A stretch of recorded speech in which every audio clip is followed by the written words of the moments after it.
Oldin ham aytganman, hozir ham aytaman. Men ularga qarshiman. Tomoqda hech qanaqa xaltachalar, cho'nchakchalar bo'lmaydi, bir narsa saqlanib qoladigan. Noto'g'ri, gipnoz qilgan holda, aldagan holda bolani tomog'idan nimadir chiqarib berishadi. Achchiq tosh o'yvorgan, bolani og'zi o'yilib, yiringlab, har hafta kamida 2-3 ta bemorim kelishadi. Nigor opa, siz yomon ko'rsangiz ham, qaynanam aytdilar, ilgirga olib boramiz dedilar. Ilgirga olib bordik. Nima olib berdi desam, sarafan parchasi olib berdi, suyak parchasi olib berdi.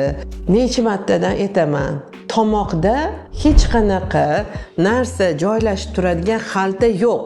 Bu anatomik jihatdan ham, boshqa jihatdan ham tekshirib ko'rilgan. Tibbiyot institutini 1-kursida anatomiya darsi bor.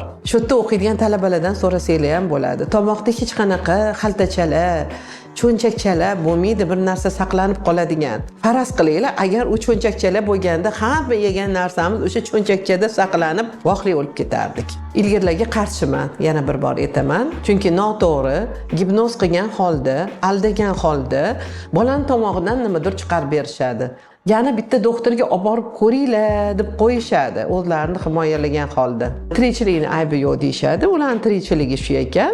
Men bu tirikchilikka qarshiman. Iltimos sizlardan, onajonlar, tomoq og'risa tinchgina lorga olib boringlar, keyin pediatrga ko'rsatinglar.